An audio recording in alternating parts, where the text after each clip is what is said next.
Well, it must be the start of a new clinical trial season or something, because after a long time of not getting any new information about remyelination therapy that's in the pipeline, now we've been getting it. So let's take a look at the latest one that I found.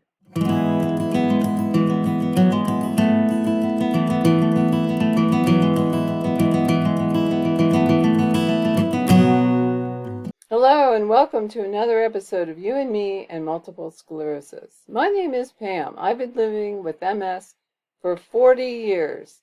We've all been following with great interest all these new pharmaceutical products that are in the pipeline that are purporting to address the issue of remyelination, without which we are never going to be able to get past the damage that MS has already caused in our bodies and brains.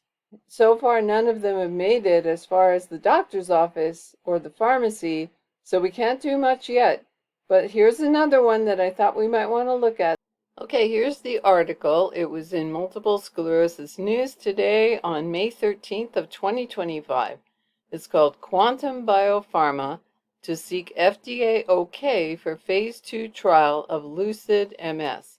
Novel therapy designed to promote repair of damaged myelin in patients. So that definitely got my attention.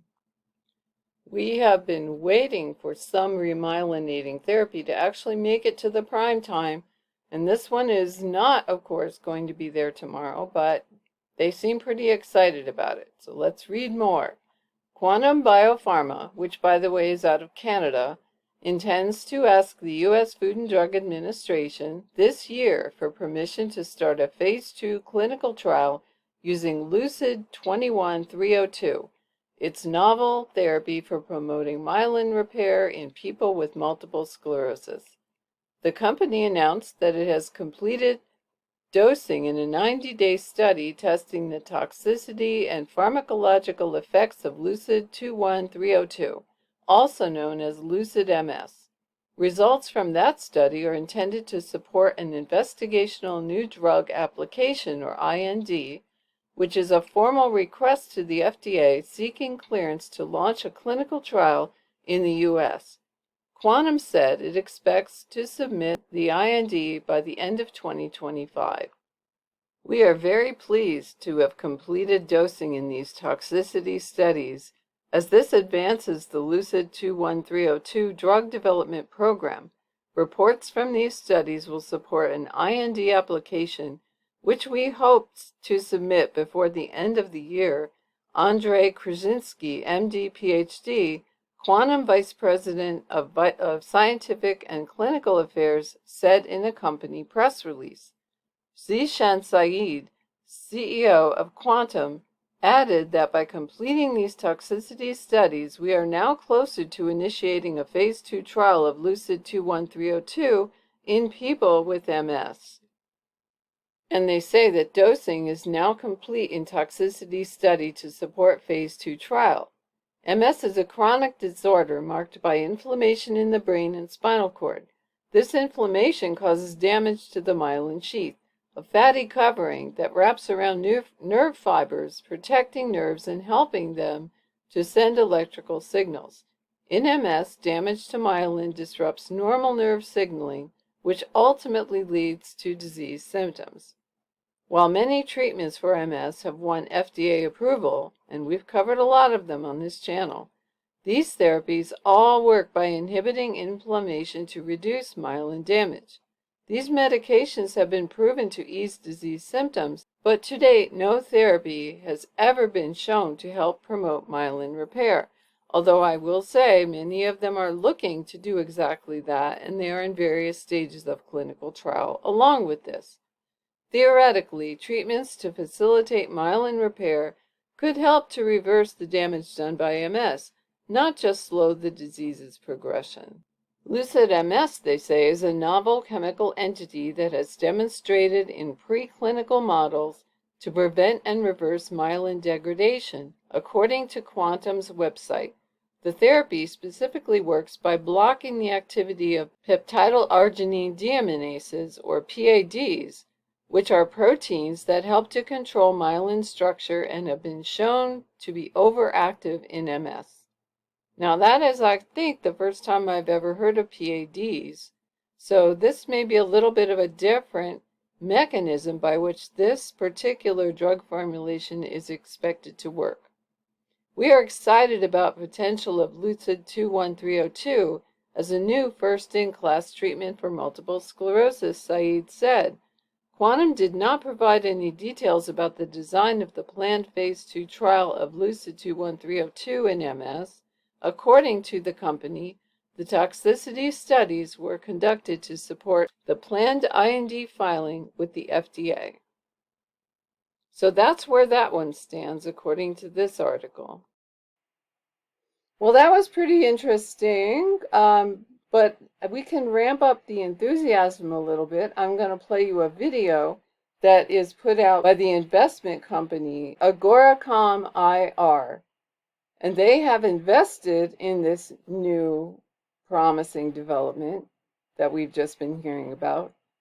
And the vice president of the company is now going to be conducting an interview with the scientist whose name you saw in the article, Andre Chruscinski. Let's see how much more enthusiasm they seem to have in the interview than came through in the article. Did you know multiple sclerosis, better known as MS, affects 2.9 million people worldwide? This lifelong disease disrupts mobility and independence, yet despite a $27 billion market for MS treatments, most current options only focus on slowing the disease rather than protecting the body from further damage. With no cure and limited solutions, the need for innovative breakthroughs has never been more urgent. Enter Quantum Biopharma's Lucid MS. It's a groundbreaking drug that's designed to protect and repair the myelin. That's the protective layer around our nerves. Early tests have shown it has the potential to stop or even reverse nerve damage, a major problem in MS and other diseases that affect the brain and nerves. And the headline we're talking about today, Quantum Biopharma announces completion of the phase 1 clinical trial for its experimental multiple sclerosis drug. Dr. Chruscinski, welcome to the show, my friend. Before we kind of go into the results of your phase 1 and why it's so groundbreaking, all the great things that came from it, I gave some data points there. But big picture first, how big of a problem are you attempting to solve? Because you're on the front lines of this. You see this all the time. Yeah, no, it's a tremendous problem. There's probably about 1 million people in the U.S. with multiple sclerosis, 100,000 people in Canada. And the key thing is you mentioned there are many drugs out there for MS, and they've been able to work on the inflammatory component of the disease. But people still undergo this disease progression, and that's not currently addressed with the current treatments. So that's what we're going after, and that's what we're so excited about with Lucid MS. So you're focusing, like some other companies too, on and let me know if I'm pronouncing wrong, the myelin sheath, all right? Before we go into what you're doing there and why your approach is so novel, give everyone a layman's explanation, because it's inside of all of us. What does the myelin sheath do? Why is that important to the way you and I are functioning right now in the Zoom call? Yeah, no, this myelin sheath is a protective layer around nerve cells. So that's the part that's allowing nerve cells to communicate with each other. And in MS, that's damaged through a process called demyelination. And if that's damaged, then nerve cells can't talk to each other. And that's what leads to this progressive disability in patients with MS. So your solution, the novel approach you guys are taking, is Lucid MS, and it's described as a first-in-class drug for multiple sclerosis. So you guys are going at it from a different angle. Can you explain, again, in simple terms, what sets your treatment apart from the other ones that are currently available, or George Calm MS, maybe that failed 510, because obviously people are trying to solve this for decades. How is your solution so unique, and why? Yeah. So what I can tell you is in MS, this myelin sheath is tightly wrapped around nerves. So normally tightly wrapped, and in multiple sclerosis, this sheath starts to unravel. So you can just imagine these layers and layers of myelin unraveling. And that's caused by a chemical modification to the myelin proteins. And so what's special about our drug is that we're inhibiting this unraveling. So we're inhibiting this modification to the myelin proteins that cause the unraveling. And that's why our drug is special, and why we're very excited about the potential of it to prevent disability in multiple sclerosis. Well, what have other drug development companies in the MS space tried to do that's so different from yours? So you're trying to prevent the unraveling. What approach have they been taking? And obviously they haven't succeeded yet. So it's great to see you guys taking a novel, unique approach. Yeah. So what I can say is the majority of drugs out there are working more on the immune system. So they're inhibiting immune responses, but not directly working to protect the myelin sheath. And that's kind of the major difference with our drug and the drugs that are out there. And I would say those drugs are effective at preventing relapses, but they don't prevent disease progression and progressive disability in patients with multiple sclerosis. So that's what we're going after with Lucid MS. So it would be fair to say, if I understand you correctly, that the other current alternatives out there are just like almost like a stopgap, trying to temporarily solve the problem, pause the problem, whereas you're looking to completely eradicate it, going your way? Yeah. So I think they solve part of the problem, but they might not be addressing, or they're not addressing the underlying neurodegeneration that's present in the disease. So they're just focusing on part of the problem, where we think we're going to be attacking the core problem in multiple sclerosis, which is this demyelination. How did you guys come up with this, Doc? It's a totally different, novel approach. Obviously, the human body is still a big mystery. So many things that we're still trying to solve. What was the genesis? Was it just a light bulb idea, or was there some science in some other field, which quite often happens, that some science in some other field you see and say, hey, maybe I can apply that over here? Kind of like Ozempic. It's meant for diabetics, I think, and now everyone's using for weight loss. So what was the genesis of you guys coming up with this novel approach? Yeah, no, that's a terrific question, George. So this has been a very long-standing project, and it comes out of the lab of Dr. Lakshmi Kotra at University of Toronto. So he's been working on this project for approximately 10 or 15 years, in collaboration with another investigator, Mario Mascarello. And it was basically Mascarello coming up with this idea of MS having an underlying neurodegenerative process, which may be driving the disease and causing the neurodegeneration. And so what Mascarello and Lakshmi Kotra noticed was this process of citrullination, or this modification to myelin that's causing it to unravel, was present in pathological specimens from patients with multiple sclerosis. And this idea of this modification is what led to Dr. Kotra developing inhibitors that would prevent this modification and prevent the myelin from unraveling.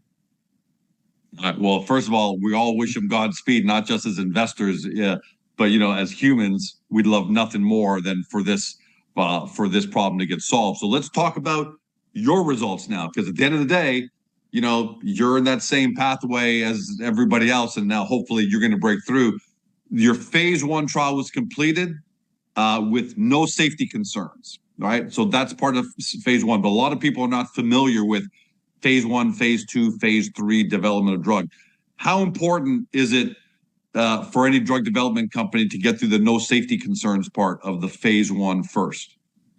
Yeah, no, this is a huge hurdle to get over. So the phase 1 studies are done in healthy participants, where we're testing the drug first, again, as you said, looking for safety and tolerability concerns. And we're ecstatic that our drug, Lucid MS, was safe and well tolerated in these healthy participants. The other key thing is that we draw blood in these trials and look at levels of our drug. and we're very pleased with the levels we're seeing. So not only the safety and tolerability are there, but we're seeing adequate levels in the blood that we think would be therapeutic levels with the doses that were used in those trials. And your CEO Zishan Saeed agrees, because I got a quote from him where it says, "We're excited about the potential of Lucid MS to protect myelin MS patients as it represents a new direction in the treatment of this disease." So, people don't say things like that lightly. You may say that about whether you think you struck oil somewhere, but this is something that affects people's lives. And I like the fact that you and the company, you're making these bold statements that give people some hope. So how does this great phase 1 now impact and lead you into phase 2? What should investors expect? So obviously investors are watching this, but even people who may not be investors, but they're afflicted with MS, how does this impact you going into phase 2? So, yeah, you're right. Phase 2 is the next major hurdle for us. So that's going to be a trial where we're using Lucid MS in people with multiple sclerosis. So making the jump to looking to see if this can actually prevent disease progression. So, this was a major hurdle getting through phase 1. And kind of the next step will be submitting a investigational new drug application with the FDA to get clearance for this phase 2. And then, so by doing this phase 1, that's an important part of this application, the major hurdle. How long, a lot of people, again, don't know, even your own investors, this is new to them. How long does phase 2 take, and what kind of milestones are you hoping to achieve in phase 2 that obviously will then propel you into phase 3? Yeah. So phase 2 will be in looking for efficacy of our drug in people with MS. Now it's a good question about how long the trial will be. We're still in the process of designing the trial. The trial may be from 12 to 18 months.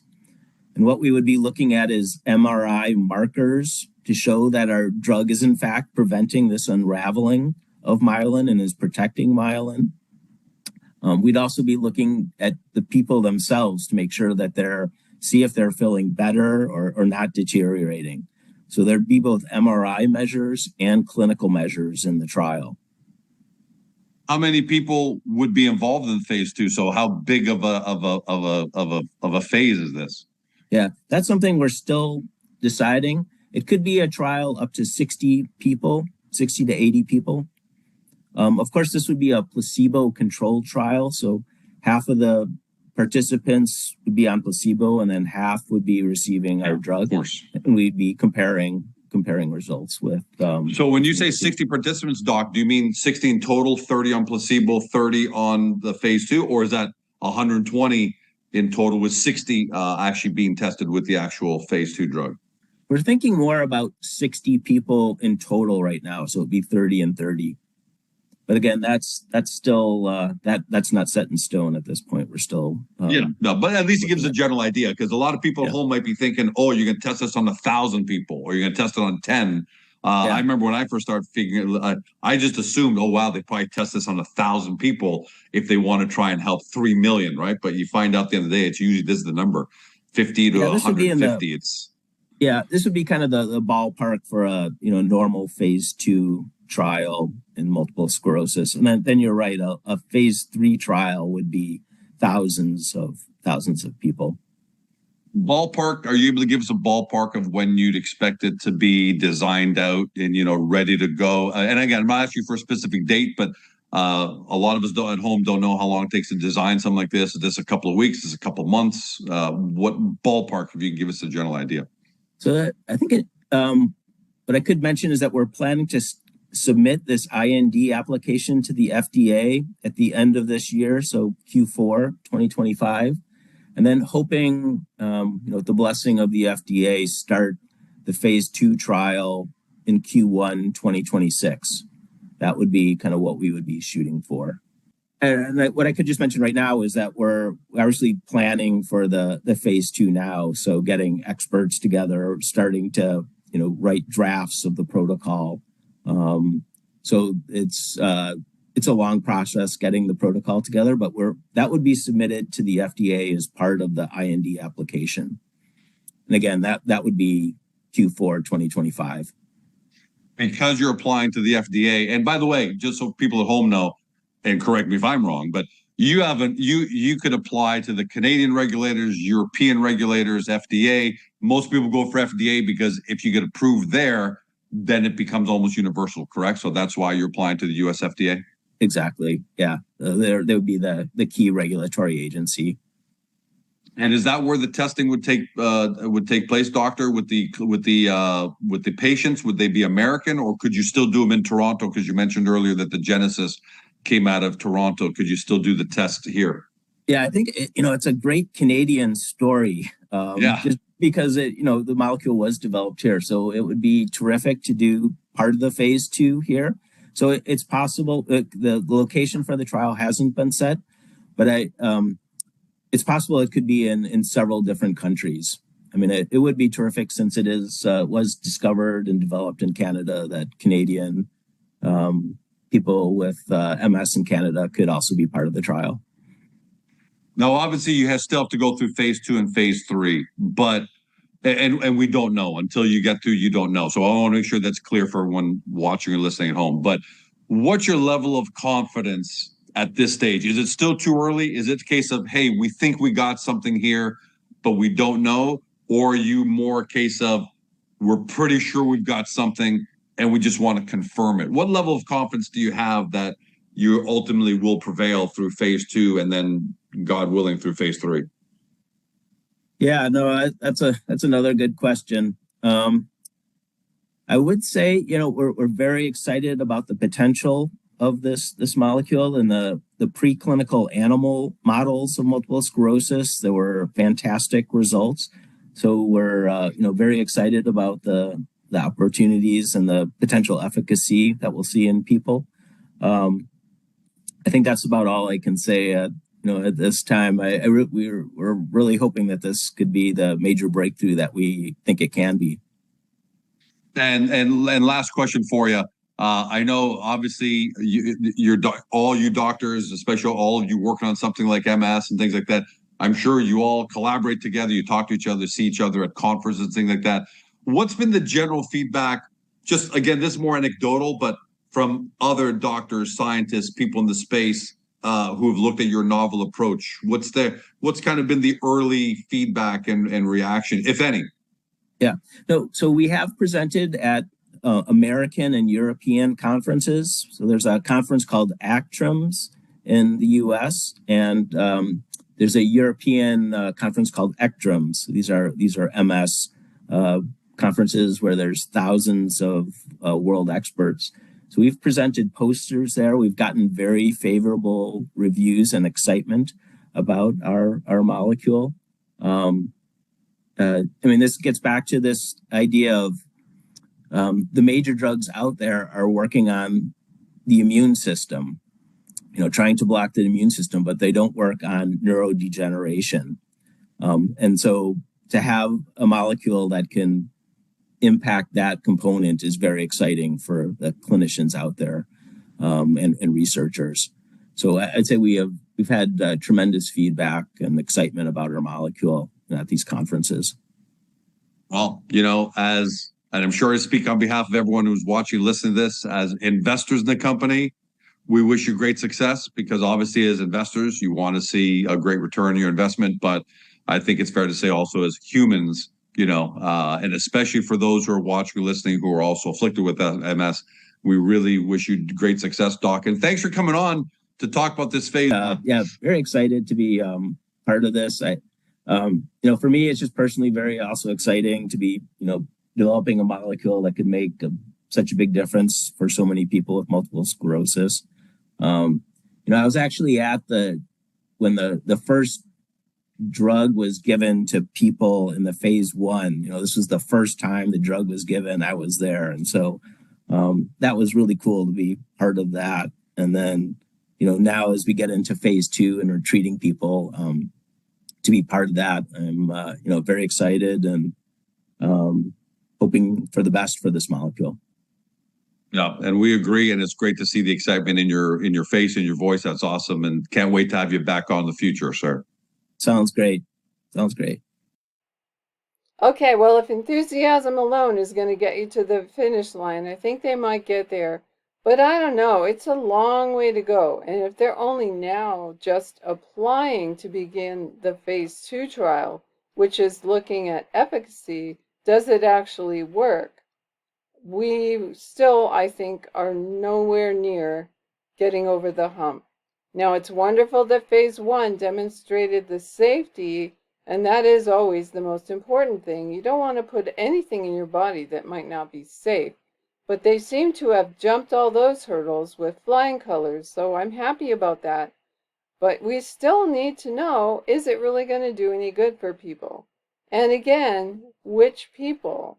Because I know that they're going to be recruiting, I think 60 total, so there's 30 for the placebo side and 30 for the experimental side.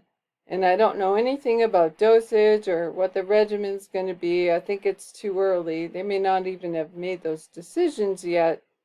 But we don't know either what type of person is going to be recruited for the trial. Is it strictly going to be limited to people who are fairly new in their disease course?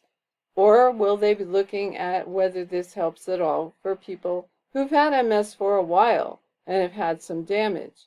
I'm not naive. I realize that if you've had MS as long as I have had it, there are a lot of axons that are just gone. They're not even there. You can't go rebuilding an axon that's not even there anymore. I realize that. So you have to start with people whose damage is very minimal or just getting started to see if that'll stop it. But if it will, that's a building block. That would get us there. That would get us to step 1. We haven't even gotten that far yet, really. Lots of promises and lots of things that look like they might do it, but we haven't got anything in the clinic yet to know. That's the thing we're all waiting for, and I know it's hard to be patient. And it's not for lack of trying, though, that they're not getting anything into the marketplace. As you can see, new ideas are still being generated that look at this problem from different angles, using different mechanisms and different formulations. I gotta think sooner or later somebody's gonna get it right. But then again, are they going to get it right just for a certain type of MS or a certain type of person? Is it not going to work equally well on all people? Well, that would be typical of MS if it didn't, because nothing does. So we'll just have to keep being patient. But my job is to keep you posted, and I promise to do that. Anytime I see more information about remyelination therapies, you can bet I will be posting it. But in the meantime, your job and mine is to keep taking really good care of ourselves so that we are ready when one of these drugs finally hits the big time. So until then, take care of yourself, and I will see you again in my next video.